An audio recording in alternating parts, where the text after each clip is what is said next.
ఆకాశవాణి ప్రాంతీయ వార్తలు చదువుతున్నది పొన్నగంటి సుధా. ముందుగా ముఖ్యాంశాలు. దేశంలో సార్వత్రిక ఎన్నికల్లో భాగంగా 3వ విడత ప్రక్రియ ఈ రోజు నుంచి ప్రారంభమైంది. దొంగ ఓట్లు నమోదు చేస్తే క్రిమినల్ కేసులు పెడతామని రాష్ట్ర ఎన్నికల ప్రధానాధికారి ముఖేష్ కుమార్ మీనా హెచ్చరించారు. ఇంటర్మీడియట్ సప్లిమెంటరీ పరీక్షలు మే 24 నుంచి నిర్వహిస్తామని రాష్ట్ర విద్యాశాఖ కమిషనర్ సౌరభ్ గౌర్ తెలిపారు. రాష్ట్రంలో కొత్తగా ఓటు హక్కు పొందేందుకు గడువు ఈ నెల 15వ తేదీతో ముగియనుంది. ఇక వార్తల వివరాలు. దేశంలో సార్వత్రిక ఎన్నికల్లో భాగంగా 3వ విడత ప్రక్రియ ఈ రోజు నుంచి ప్రారంభమైంది. మొత్తం 12 రాష్ట్రాల్లోని 94 నియోజకవర్గాల్లో మే 7న జరగనున్న 3వ దశ లోక్సభ ఎన్నికలకు నామినేషన్ల ప్రక్రియకు సంబంధించిన నోటిఫికేషన్ను రాష్ట్రపతి తరఫున కేంద్ర ఎన్నికల సంఘం జారీ చేసింది. అనంతరం నామినేషన్ల ప్రక్రియ ప్రారంభమైంది. అభ్యర్థులు నామినేషన్ పత్రాలు దాఖలు చేసుకోవటానికి ఈ నెల 19 ఆఖరి తేదీగా నోటిఫికేషన్లో పేర్కొంది. కాగా అస్సాం, బీహార్, ఛత్తీస్గఢ్, దాద్రా నగర్ హవేలీ, డామన్ డయ్యూ, గోవా, గుజరాత్, జమ్మూ కశ్మీర్, కర్ణాటక, మహారాష్ట్ర, మధ్యప్రదేశ్, ఉత్తరప్రదేశ్, పశ్చిమ బెంగాల్ రాష్ట్రాల్లో 3వ దశ ఎన్నికలు జరగనున్నాయి. దొంగ ఓట్లు నమోదు చేస్తే క్రిమినల్ కేసులు తప్పవని రాష్ట్ర ఎన్నికల ప్రధానాధికారి ముఖేష్ కుమార్ మీనా హెచ్చరించారు. తిరుపతి పద్మావతి విశ్వవిద్యాలయంలో ఓటు నమోదు, ఓటు హక్కు వినియోగంపై విద్యార్థులకు అవగాహన కల్పించే కార్యక్రమాన్ని ఈ రోజు ఆయన ప్రారంభించారు. అలాగే ఈవీఎంలను భద్రపరిచే స్ట్రాంగ్ రూమ్లను కూడా పరిశీలించారు. అనంతరం పాత్రికేయులతో మాట్లాడుతూ రాష్ట్రంలో సక్రమంగా ఎన్నికలను నిర్వహించేందుకు అన్ని రకాలైన చర్యలు చేపట్టామన్నారు. జిల్లాల్లో ఎన్నికల నిర్వహణ బాధ్యత కలెక్టర్లు, ఎస్పీలదేనని స్పష్టం చేశారు. ప్రభుత్వ ఉద్యోగులు ఎవరైనా ఎన్నికల ప్రచారం చేస్తే చర్యలు తప్పవని ఆయన హెచ్చరించారు. ఇంటర్మీడియట్ పరీక్షల ఫలితాలను రాష్ట్ర విద్యాశాఖ కమిషనర్ సౌరభ్ గౌర్ ఈ రోజు విడుదల చేశారు. ఇంటర్ మొదటి సంవత్సరంలో 67% ఉత్తీర్ణత నమోదయ్యింది. రెండవ సంవత్సరం 78% ఉత్తీర్ణత శాతం నమోదైంది. ఇంటర్ ఫలితాల్లో కృష్ణా జిల్లా మొదటి స్థానంలో నిలవగా, రెండవ స్థానంలో గుంటూరు జిల్లా, మూడవ స్థానంలో ఎన్టీఆర్ జిల్లా నిలిచింది. 63% ఉత్తీర్ణతతో చిత్తూరు జిల్లాకు ఆఖరి స్థానం లభించింది. ఇంటర్ ఫలితాల్లో బాలికలే ఉత్తీర్ణతలో ముందు భాగాన ఉన్నారు. కాగా ఇంటర్ పరీక్షల రీకౌంటింగ్, రీవాల్యుయేషన్ ఫీజు చెల్లింపునకు ఈ నెల 18 నుంచి 24 వరకు అవకాశం కల్పిస్తున్నారు. మే 24 నుంచి జూన్ 1 వరకు ఇంటర్ సప్లిమెంటరీ పరీక్షలు జరుగుతాయి. రాష్ట్రంలో కొత్తగా ఓటు హక్కు పొందేందుకు గడువు 3 రోజుల్లో ముగియనుందని ఎన్నికల అధికారులు తెలిపారు. అర్హత కలిగిన వారంతా ఓటు హక్కు కోసం దరఖాస్తు చేసుకోవాలని కోరారు. 2006 మార్చి 31 లోపు పుట్టినవారు ఓటు హక్కు కోసం దరఖాస్తు చేసుకునేందుకు అర్హులుగా పేర్కొన్నారు. అదేవిధంగా ఇప్పటికే 18 ఏళ్లు నిండినా ఓటు హక్కు లేని వారు కూడా దరఖాస్తు చేసుకోవచ్చని వివరించారు. voters.eci.gov.in వెబ్సైట్కు లాగిన్ అయ్యి దరఖాస్తు చేసుకోవచ్చని సూచించారు. ఇదిలా ఉండగా కొత్తగా ఓటు హక్కు పొందేందుకు దరఖాస్తు చేసుకునే గడువు ఈ నెల 15వ తేదీతో ముగియనుందని అధికారులు స్పష్టం చేశారు. కొత్తగా ఓటు హక్కు పొందేందుకు అర్హత ఉన్న వారంతా ఈ నెల 14వ తేదీలోగా దరఖాస్తు చేసుకోవాలని విజయనగరం జిల్లా కలెక్టర్ ఎస్ నాగలక్ష్మి కోరారు. విజయనగరం కలెక్టరేట్ పోర్టికో వద్ద ఏర్పాటు చేసిన సెల్ఫీ పాయింట్ను ఈ రోజు కలెక్టర్ ప్రారంభించారు. ఈ సందర్భంగా మాట్లాడుతూ కొత్తగా ఓటు పొందేందుకు మరో 3 రోజులు మాత్రమే గడువు ఉందని అన్నారు.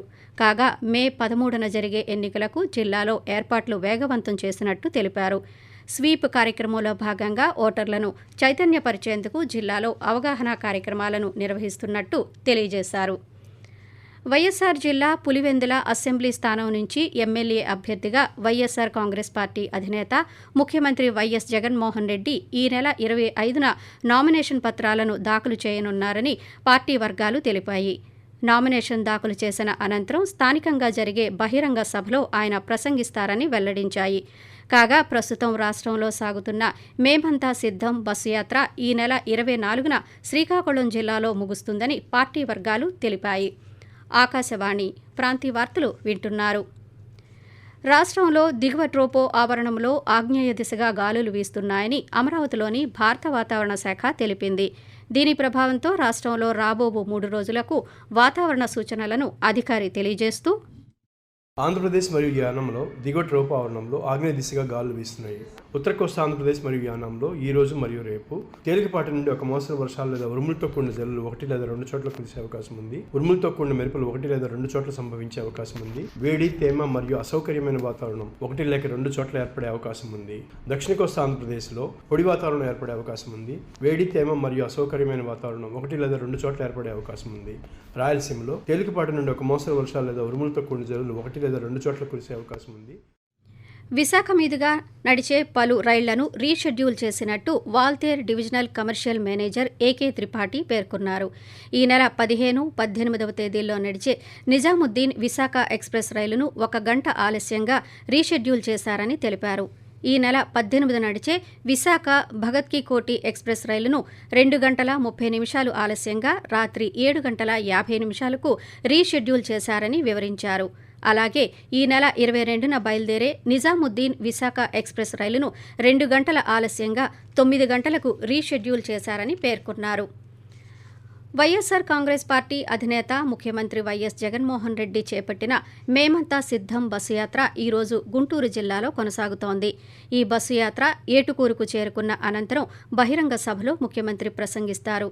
కాగా ఈరోజు ఉదయం పల్నాడు జిల్లా ధూళిపాళ్ల నుంచి బస్సు యాత్ర ప్రారంభమైంది.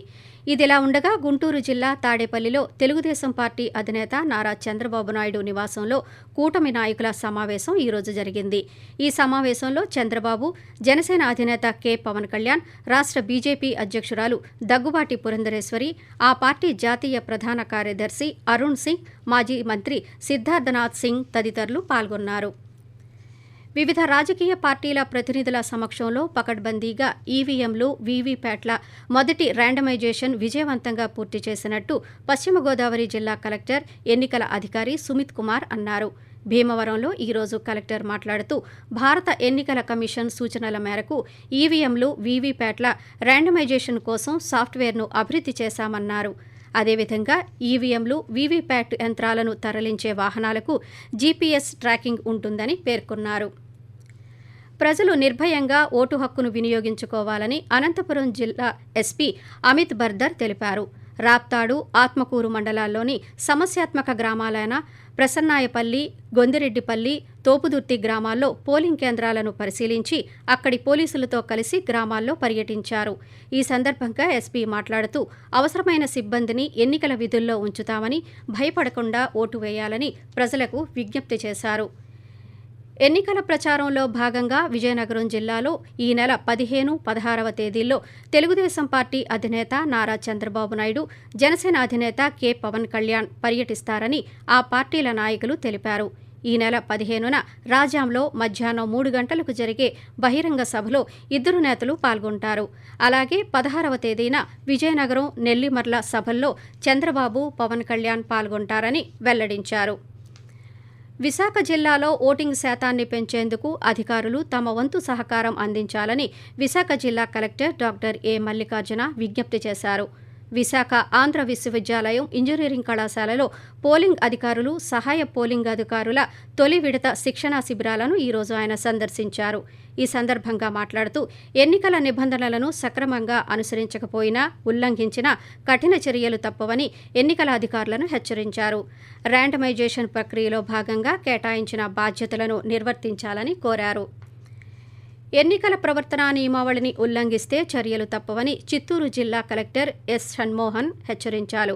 కలెక్టరేట్లో ఈరోజు పాత్రికేయులతో మాట్లాడుతూ రాజకీయ పార్టీల నేతలు ప్రచారంతో పాటు సభలను నిర్వహిస్తే తప్పనిసరిగా ఎన్నికల అధికారుల అనుమతి తీసుకోవాలన్నారు.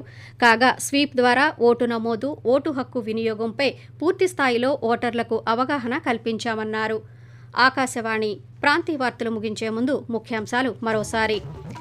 దేశంలో సార్వత్రిక ఎన్నికల్లో భాగంగా 3వ విడత ప్రక్రియ ఈ రోజు నుంచి ప్రారంభమైంది. దొంగ ఓట్లు నమోదు చేస్తే క్రిమినల్ కేసులు పెడతామని రాష్ట్ర ఎన్నికల ప్రధానాధికారి ముఖేష్ కుమార్ మీనా హెచ్చరించారు.